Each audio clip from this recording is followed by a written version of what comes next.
Everything changed the moment a single valve closed and Europe lost certainty. At the surface, the announcement sounded technical, almost procedural.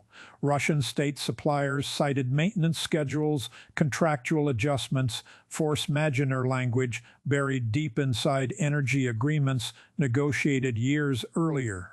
Yet the effect was immediate. Power prices spiked within hours. Grid operators issued quiet alerts. Reserve margins thinned across multiple countries simultaneously, exposing how tightly balanced the system had become. For decades, European leaders sold integration as strength.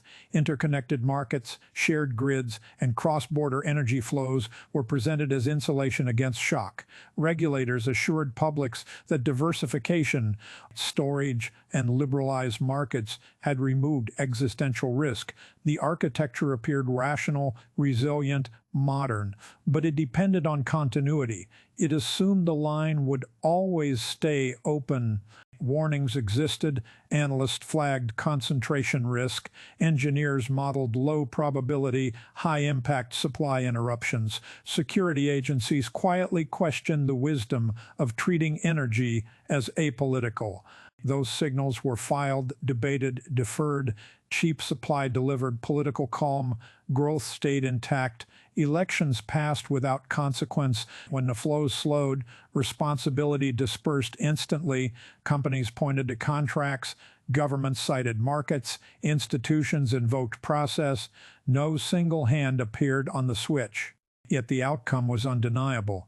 Europe did not lose power in darkness that day. It lost certainty, and once certainty fractured, every remaining safeguard began to feel provisional, conditional, and quietly temporary.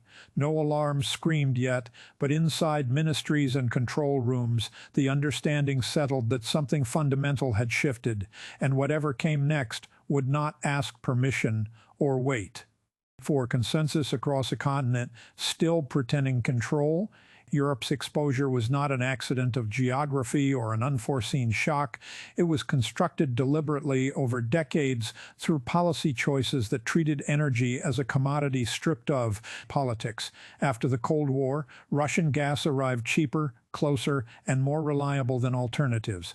Pipelines multiplied, contracts stretched across generations. Each agreement reduced cost. Today, while postponing risk, tomorrow, governments endorsed the logic, voters rewarded low prices, industries expanded around guaranteed supply, regulators optimized markets for efficiency, not resilience. Sovereignty was quietly redefined as interdependence, and interdependence was sold as irreversible progress. The assumption hardened into doctrine. Russia needed European revenue as much as Europe needed Russian energy. Mutual dependence was supposed to neutralize conflict. Instead, it concentrated leverage. Long-term take-or-pay contracts locked buyers in. Infrastructure flowed east to west, with few substitutes capable of scaling quickly, and storage remained limited by design, because holding excess supply undermined price discipline. Every cost-saving measure narrowed optionality. By the time diversification became fashionable, rhetoric, the physical system had already been fixed. This was not ignorance. Parliamentary hearings recorded concerns. Security reports outlined scenarios where supply disruption became coercion. Those documents circulated, acknowledged, then deprioritized. The market delivered immediate benefits, while strategic risk remained abstract, politically distant, and electorally inconvenient. When pressure arrived, policymakers recognized the asymmetry too late. Russia could restrict flow without immediate self-harm. Europe could not replace volume without immediate pain. The crisis was no longer about valves or volumes. It was about who designed a system where one side retained choice and the other surrendered it quietly, contract by contract, decision by decision, until dependence stopped looking like cooperation and began to resemble exposure. With no clear author willing to claim responsibility, that unresolved question now hangs inside every cabinet meeting, because vulnerability engineered slowly rarely feels criminal, yet its consequences arrive with the force of intention, and Demand answers no institution prepared itself to give publicly. Energy stopped behaving like a market commodity and began operating like a lever of state power. Reductions were not chaotic. They were timed to seasonal demand, calibrated to remain legally defensible, and justified through paperwork that transformed pressure into procedure. Maintenance notices appeared precisely when storage levels tightened. Volumes fell just enough to destabilize pricing without triggering outright breach. Contracts were not broken, they were honored selectively. The clauses allowed flexibility, delivery points shifted, force majeure, language widened. On paper, obligations survived. In reality, supply collapsed where dependence was deepest. This was not interruption. It was design operating inside legal margins. Infrastructure made the strategy possible. Pipelines do not vote. They do not negotiate.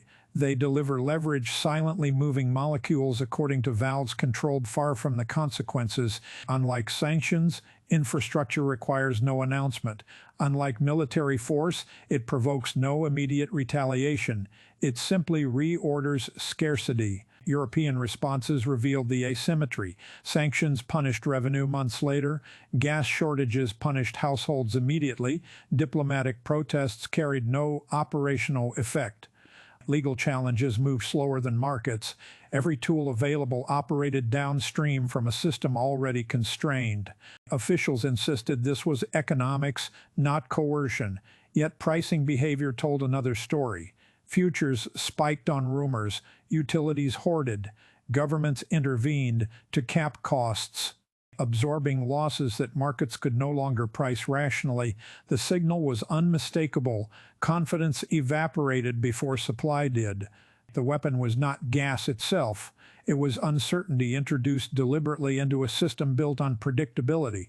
By staying within contractual language, responsibility blurred. By avoiding total cutoff, escalation remained deniable. The structure forced Europe to argue law while absorbing damage in real time. Whether this constitutes economic warfare depends on definitions institutions hesitate to apply. What matters is function, not terminology. Infrastructure compelled behavior without a shot fired, and responses have acknowledged that reality indirectly while refusing to name it, trapping decision-makers between legal restraint and escalating exposure, with consequences still unfolding beyond control.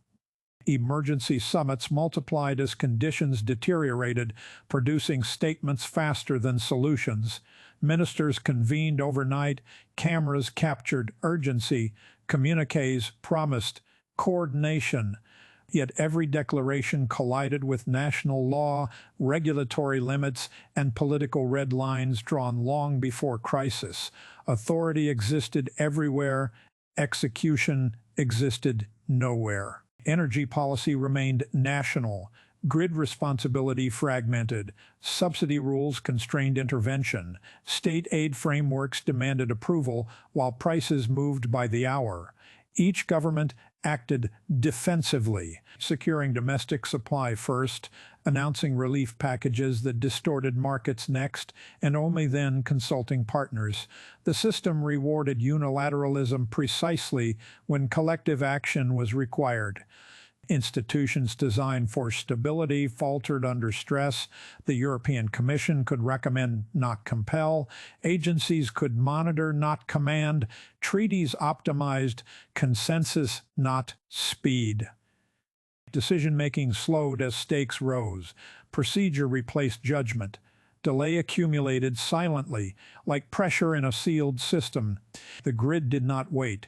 Industrial users faced curtailment notices. Utilities warned of insolvency. Households absorbed costs. Governments struggled to cap. Engineers balanced load minute by minute, while politicians debated mechanisms that required weeks. Every bottleneck converted time into risk. Public assurances continued, but credibility eroded. When officials spoke of solidarity, markets priced fragmentation. When leaders promised unity, futures signaled scarcity. Confidence, once lost, did not return on schedule. This paralysis was not incompetence, it was structural. Rules written to prevent abuse prevented response. Safeguards built for calm periods immobilized authority. During emergency, the machinery of governance functioned exactly as designed, and that design proved insufficient. Coordination remained a talking point rather than an outcome. Plans circulated, task forces formed, deadlines extended. Meanwhile, instability advanced from spreadsheets into daily life. And institutions tasked with protecting continuity discovered they could only observe the erosion of control, unable to decide who would sacrifice first. Physics replaced politics as the final arbiter of consequence. Power grids operate within thresholds that ignore speeches, treaties, and intent. Frequency must remain stable. Load must balance supply every second. When inputs falter, operators shed demand to prevent cascading failure, not because they choose to, but because mathematics leaves no alternative. Across Europe, alerts moved from theoretical to operational. Utilities initiated controlled load shedding. Industrial furnaces went cold. Data centers negotiated priority access. Spot prices surged beyond models built for volatility, forcing emergency interventions that distorted markets further. Each action protected the grid momentarily while increasing strain elsewhere. Because interconnected systems transmit stress as efficiently as electricity itself, engineers confronted trade-offs with no political cover: preserve hospitals or stabilize industrial baseload, drain storage now or gamble on uncertain replenishment later. Every decision consumed resilience. Thermal plants ran harder, maintenance windows vanished, margins narrowed until routine fluctuations threatened systemic imbalance. The public experienced this as cost, not collapse. Bills multiplied, subsidies followed, governments absorbed losses through fiscal shock absorbers that hid scarcity temporarily, converting physical limits into debt. That translation bought time, not capacity. The grid does not recognize budgets. Technical constraints now dictated outcomes. Voltage drops did not negotiate. Interconnectors overloaded without regard for borders. A failure in one node propagated across regions in seconds. This was not theoretical fragility, it was observable behavior under stress. What remained unclear was endurance. The system held because operators pushed it to the edge repeatedly, extracting stability from exhaustion. Each near miss recalibrated risk upward.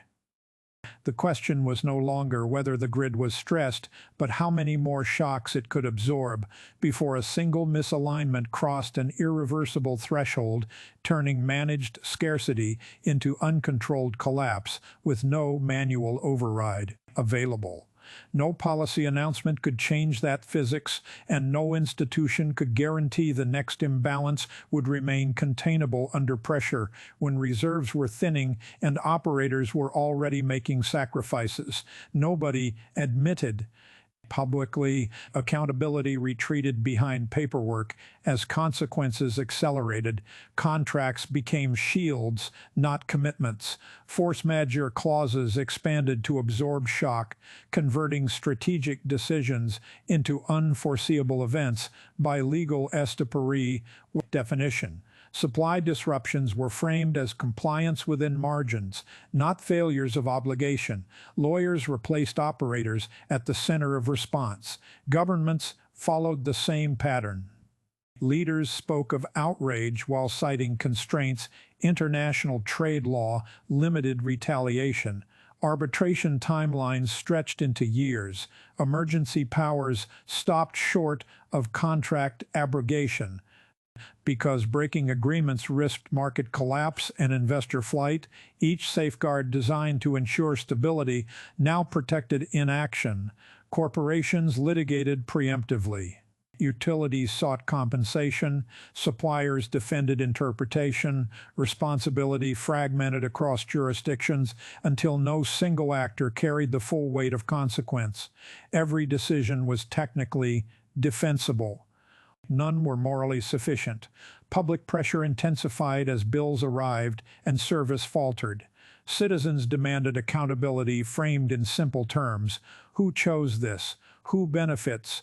Who pays? Institutions responded with process, not answers. Inquiries were announced, reviews commissioned, findings postponed. Legality became the final refuge against judgment. The gap between lawful conduct and legitimate authority widened visibly. Actions that complied with contracts violated public trust. Leaders insisted hands were tied, while systems they designed performed exactly as permitted. Moral authority eroded faster than energy supply because explanations sounded rehearsed and responsibility remained abstract. This was not absence of rules, it was saturation. Legal architecture absorbed blame, the way grids absorb load, distributing stress until no component failed publicly. Yet pressure did not disappear. It accumulated in courts, budgets, and public patience, waiting for a moment when procedure could no longer contain consequence, and someone would be forced to answer not what was allowed, but what was done, and why no one could be compelled to stop it. That confrontation loomed without timetable as legal defenses held. For now, markets watched silently, and the distance between responsibility and consequence continued widening under strain inside Europe's institutions themselves today. The record is complete, and the pattern is undeniable. Europe did not suffer an outage. It confronted a reckoning engineered by its own design. Dependence was chosen, leverage ceded, and risk normalized through policy that prized price over power. Infrastructure became a weapon because it was allowed to be singular. Institutions stalled because they were built to arbitrate calm, not enforce survival. Law insulated actors because legality was mistaken for legitimacy. This was not a temporary disruption awaiting technical repair. It was a structural failure revealed under pressure. When supply tightened, markets obeyed scarcity. When prices spiked, politics absorbed pain with debt. When grids strained, engineers improvised. Each response treated symptoms while preserving the architecture that caused them. Authority spoke, but systems decided. Warnings were present and specific. Alternatives existed but were deferred as inefficient. Storage, redundancy, and diversification lost to quarterly logic and electoral comfort. Those choices accumulated quietly, then compounded instantly. The outcome followed with the discipline of physics and contracts, not chance. Blame sought refuge abroad, yet the decisive acts occurred at home. No adversary forced long contracts, limited storage, or slow governance. External pressure succeeded because internal arrangements invited it. Moral authority eroded not because of surprise, but because of denial maintained after exposure. The verdict is not about villains. It is about a system that rewards optimization over resilience, procedure over judgment, and diffusion over responsibility. Such systems do not collapse dramatically. They fail predictably, then explain themselves convincingly while damage spreads. Repair will not be swift, cheap, or clean. Rewiring supply chains, authority, and incentives demands losses someone must accept openly. Until that admission occurs, stability remains borrowed, enforced by emergency measures and public patience rather than capacity. The grid may hold tomorrow, but the structure that bent it remains intact, and intact systems repeat their outcomes under stress, waiting for the next constraint to arrive and ask whether anything truly changed. Without confronting that permanence, each crisis rehearsal hardens fragility, ensuring the next shock arrives faster, hits broader, and tests authority beyond rhetoric and legal shelter again soon.